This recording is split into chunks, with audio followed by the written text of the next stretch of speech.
On that cold January morning of 2005, as newspapers and televisions across the nation announced the passing of Johnny Carson, something unusual happened. There was no stretch of limousines, no sea of mourners draped in black, no thousands lining up for one last glimpse of a man who had illuminated late-night screens for 3 decades. Instead, there was silence. A stillness so absolute it felt as though the universe itself had paused to consider the loss of the undisputed king of late-night television. And then, in that hushed void, one name rose above all others. One guest no one ever expected to see who haunted the quiet departure of a legend. The story begins with that silence. When Johnny Carson slipped away at Cedars-Sinai Medical Center on January 23, 2005, he left behind a legacy so vast that it seemed impossible to contain within one ceremony. He had made millions laugh, cry, and stay up past their bedtimes. His Tonight Show brought comfort to soldiers abroad, excitement to fans at home, and validation to comic hopefuls who paced green rooms hoping for a single nod of approval. Yet his own farewell was devoid of spectacle. No eulogies in a grand hall. No oil portraits unveiled. Just a private cremation and a small circle of family members whose grief went unbroadcast. While tributes poured in, from a grieving President George W. Bush calling Carson a steady, reassuring presence to Jay Leno describing him as the gold standard, the public still wondered, who would be the one face to stand at that final service? Who would be granted that last intimate moment with a man so skilled at masking emotion on live television? Who would walk behind a casket shrouded in the quiet dignity Carson so fiercely protected in life? These questions spun through the air like falling snow, each flake carrying hopes, rumors, and the promise of a revelation. Within hours of his passing, social feeds filled with memories of glittering guest hosts, legendary monologues, and the unforgettable tears he shed once on air.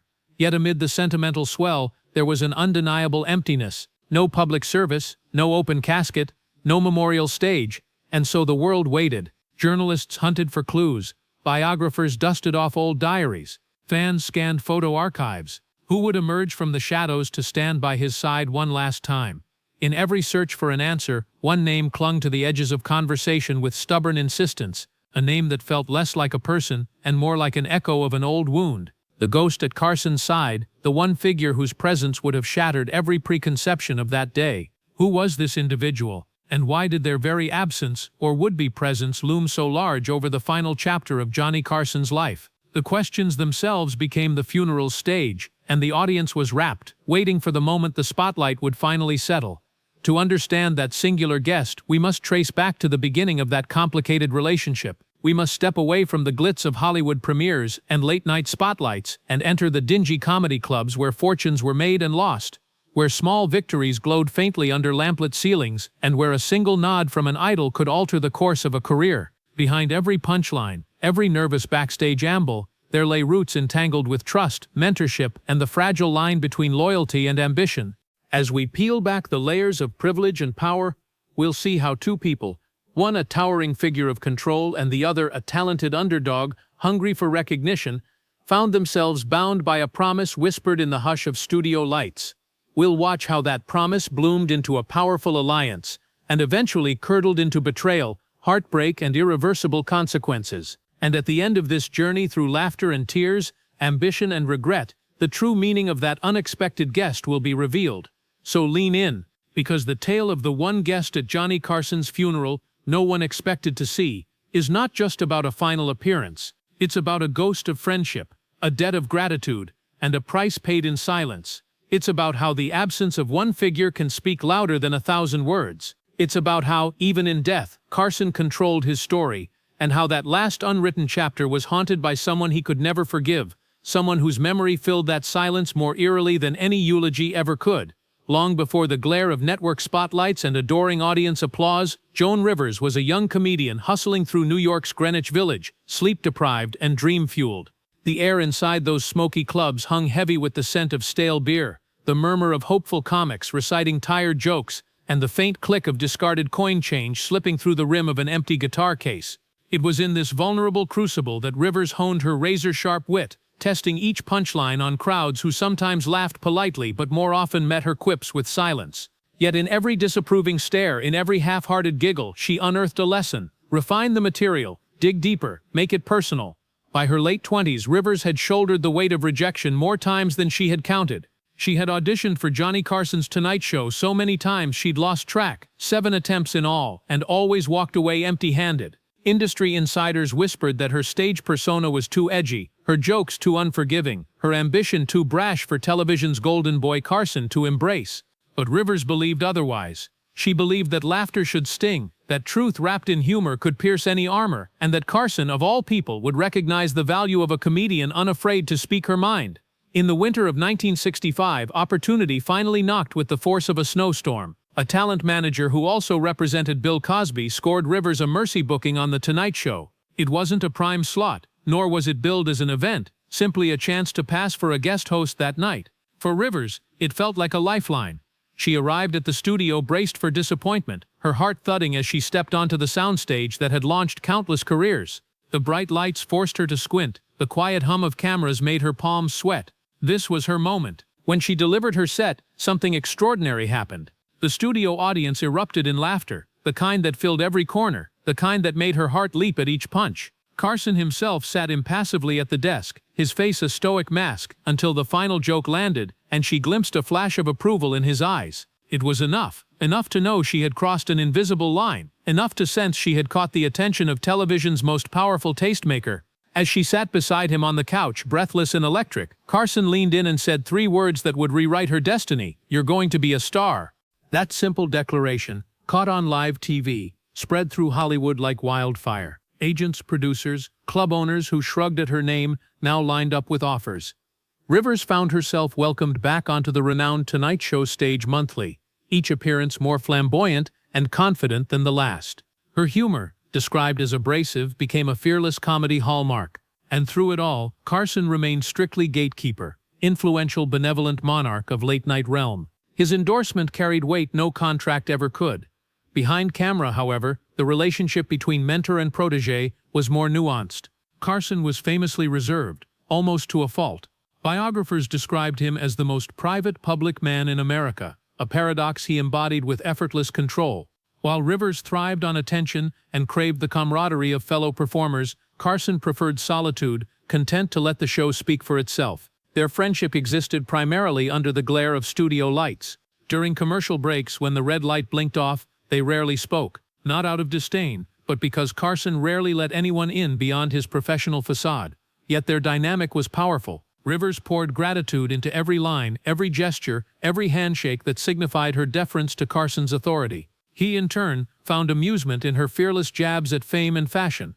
Their verbal sparring became iconic. Rivers would deliver a joke sharp as a scalpel. Carson would respond with a raised eyebrow and a single bemused chuckle. It was the chemistry of a king and his jester, a partnership that captivated millions and defined an era. As the years passed, Rivers's star continued to rise, and Carson's empire maintained its dominion. She assumed greater roles on the show, substituting for him when he took vacations, handling the monologue, ad-libbing with guests. In 1983, NBC officially named her permanent guest host, a position of immense trust. She was not merely another comic, she was effectively the heir apparent, at least that was the assumption. Fans believed that when Carson finally stepped down, Rivers would naturally take the helm. After all, she had proven her worth time and again, amassing accolades and ratings in Carson's absence. By the mid-1980s, the comfortable balance of power between mentor and protege began to quiver. Rivers sensed a subtle shift as she continued her flawless guest host performances while Carson negotiated fresh contracts. Television insiders whispered about his 2-year NBC renewal and her 1-year renewal. To Joan, it felt like a warning shot. "We're not sure you're indispensable." That undercurrent of doubt penetrated her confidence. Where once she assumed she would inherit Carson's throne when he stepped down, she now realized she might forever remain the understudy. Admired but never truly trusted. Ambition, once her catalyst, now carried an edge of vulnerability. Then came an invitation that was impossible to refuse. A new network named Fox, eager to announce its presence by disrupting late night, dangled the keys to her own kingdom. They promised primetime slots, creative freedom, and a salary more than 10 times her Tonight Show earnings. She would become the first woman to front a major late-night program in direct competition with her benefactor. It was a seismic opportunity and an explosive gamble. Accepting meant betraying Carson's goodwill and challenging the status quo. It would mark the moment when gratitude collided headlong with self-preservation and raw ambition. Rivers agonized over the decision. Merry-go-round of loyalty and fear churned in her mind. She turned to the one person she trusted most, her husband and manager, Edgar. He cautioned her against transparency too soon. "Tell no one," he warned. "If Carson hears of it from you before the deal is inked, the entire deal could vanish." His advice was cold but shrewd. Hollywood's unspoken rule was that falling stars who challenged the king were often snuffed out. Joan agreed, sealing the pact with Fox in secret, while bracing for the inevitable fallout with the man who had built her platform.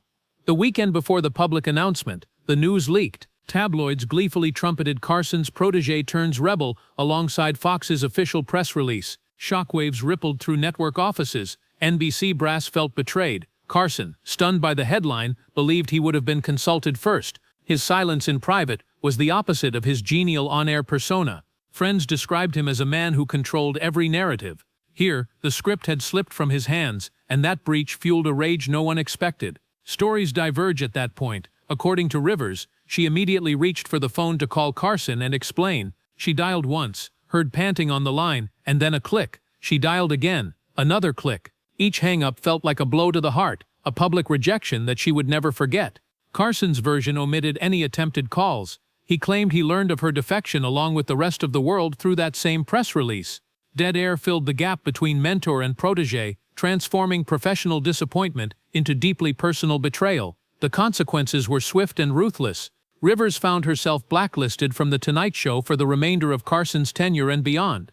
But Carson's vengeance reached further. He demanded that any guest who appeared on her new show be barred from his. For a late-night program, that meant gold star celebrities and hot properties would choose the proven ratings machine over the risky newcomer. Rivers watched bookings evaporate, executives avert their eyes, and crews whisper about Carson's edict. Her show struggled to book A-listers. Stale names and second-tier guests filled her roster. The excitement of launching her own program soured under the pressure of ostracism.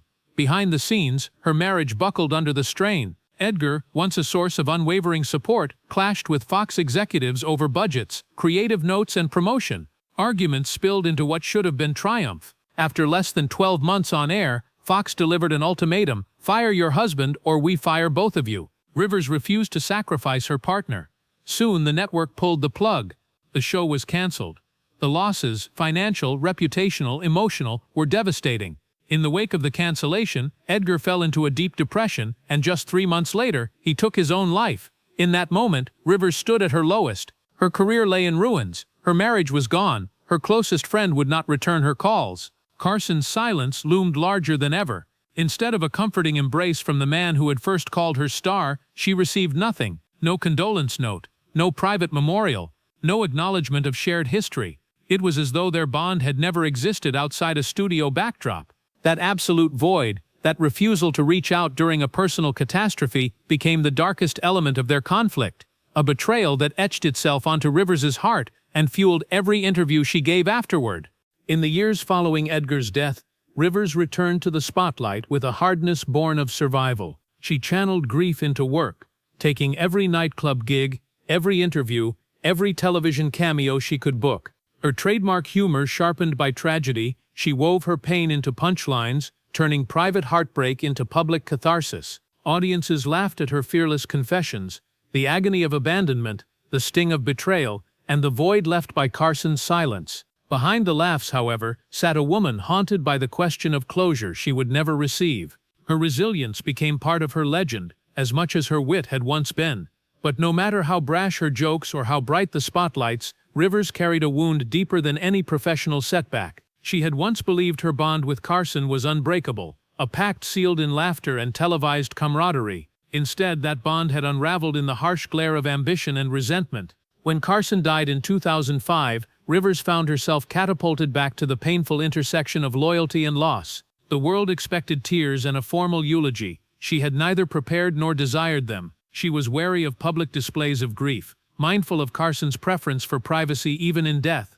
On that cold January day, media outlets chattered about guest hosts, memoriam specials, and archival montages. Yet Rivers was conspicuously absent from every planned tribute. NBC did not reach out. Pundits debated the reasons. Had she been too public an opponent, too tainted by the bitter fallout, or did Carson's silent decree still hold sway over late-night protocol? Rivers watched coverage from her home, feeling simultaneously exiled and indispensable, the center of a narrative she could not control. She belonged to the story, but was barred from its telling. It wasn't until years later that Rivers attempted to reconcile her past with Carson's legacy. On an episode of her reality show, she visited the cemetery where his ashes were interred. Cameras rolled as she approached his modest gravestone, the same quiet sight that had been so starkly unadorned on that day of his passing. In her voice, viewers heard a mixture of defiance and vulnerability. She spoke to the empty air, asking questions that remained unanswered. "Where were you when I needed you?" she asked softly. "Why did you leave me alone?" That moment became a viral sensation, echoing through late-night retrospectives and tabloid headlines. Some critics dismissed it as yet another Rivers stunt. Others saw it as the purest expression of grievance in ghostly confrontation. Regardless of opinion, the scene revealed the truth behind the rumors. Carson's final silence was more powerful than any public statement. He had controlled the narrative in life. In death, he ceded the stage to the one person whose story had been written in his shadow. Rivers's grief was raw, her courage undeniable. In dissecting this saga, we return to the heart of the matter. The one guest at Carson's funeral was not a flesh-and-blood figure, but a memory, a testament to loyalty betrayed. Rivers's absence resonated louder than any procession of mourners could have. The world may have missed the chance to see her standing beside a casket, but that missing image spoke volumes about power, gender, and the unforgiving nature of fame. Carson had retreated into the silence he prized, but Rivers remained, her voice the living echo of their fractured alliance. Through her interviews and memoir passages, Rivers continued to revisit the betrayal, refusing to let it fade into footnotes. She painted a portrait of Carson that diverged from the warm, benevolent host adored by millions. In her recollections, he was also the ruthless gatekeeper, a man who wielded his approval like a sword and his resentment like poison. Her public recounting of his final silence became the eulogy he never delivered, a stark reminder that in late night's kingdom, the greatest act of defiance could be simply to speak one's truth. Today, perspectives on Carson's legacy remain complex. Historians praise his comedic timing, hosts thank him as a trailblazer, and fans cherish highlights of his greatest moments. Yet for every clip of his monologues or sketches, there exists a counterpoint, the unspoken toll his desire for control took on those he mentored. Rivers's story endures as a case study in how proximity to power can both elevate and destroy. It underscores the fragile equilibrium between gratitude and ambition, and what happens when that balance breaks. As we close this chapter on the one guest at Johnny Carson's funeral no one expected to see, we recognize that true closure eludes even the most meticulously scripted lives. Carson's own final scene was staged in absence. The absence of a spoken farewell, the absence of a final embrace. Rivers, the protégé turned pariah, became the embodiment of that silence. Her presence in every retelling, every tearful confession, ensured that Carson could never fully vanish from the story. Even in death, he remained the king of surprises, haunted by the one guest he never invited. Her story shows that the most powerful moments often live in the echoes of absence, and the quiet spaces between spotlight and shadow. In the wake of Carson's passing, the ripples of his silent farewell extended far beyond that private cremation. While the public responded with nostalgia and respect, the untold narrative of loyalty, betrayal, and control remained embedded in Joan Rivers's lived experience. It's here, in the overlap between public adoration and private agony, that the tension of this story finds its true home. We see how iconic figures can carefully curate what the world sees, while allowing hidden fractures to grow unnoticed. The absence of a traditional funeral became the final act in a career built on careful image management, yet it paradoxically exposed the raw emotional fault line between mentor and protégé.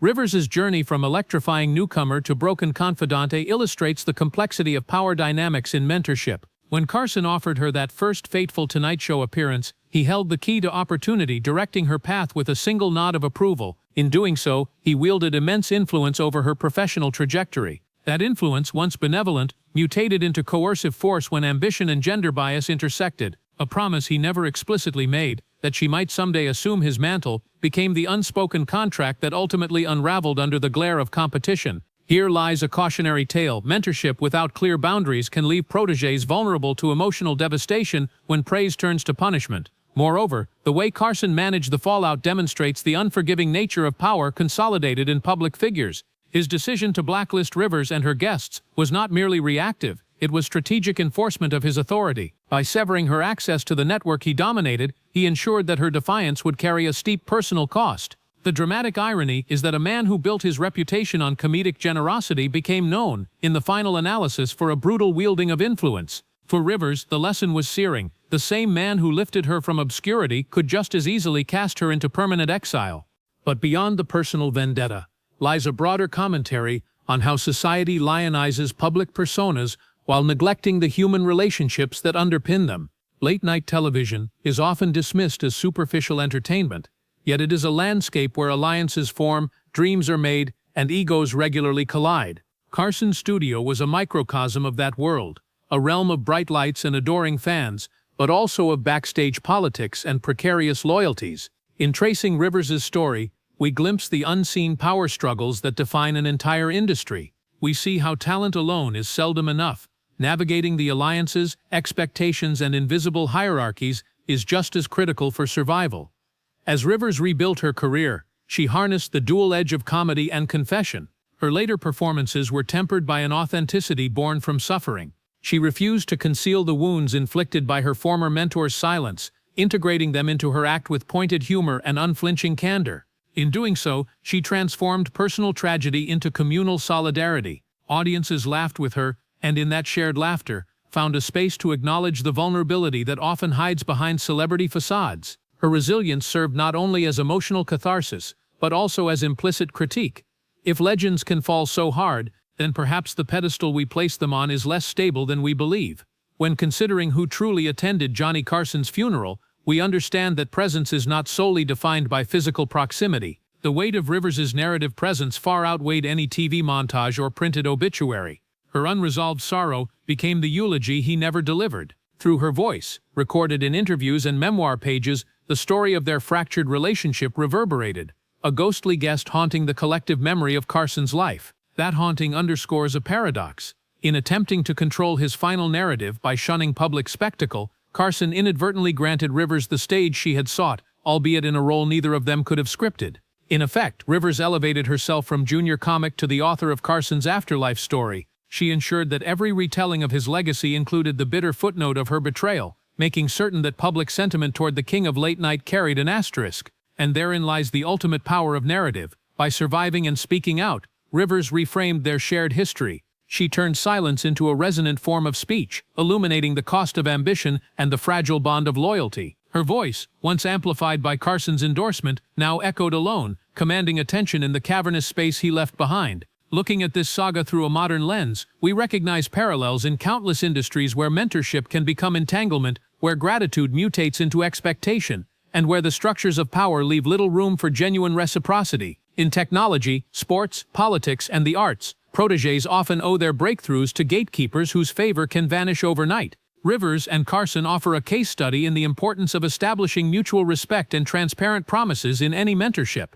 Without these safeguards, stars can burn brightly only to crash when alliances shift and priorities change. Ultimately, the one guest at Johnny Carson's funeral no one expected to see is not just a story of late-night betrayal, it is a universal narrative about the human need for acknowledgement and the devastating effects of its denial. Carson's silence spoke volumes, but it was Rivers' unfiltered testimony that gave the silence its shape. In exposing that silence, she claimed ownership of her experience and forced the world to confront the complexities hidden behind the laughter. That she emerged from tragedy with her humor intact and her dignity intact is a testament to the transformative power of resilience.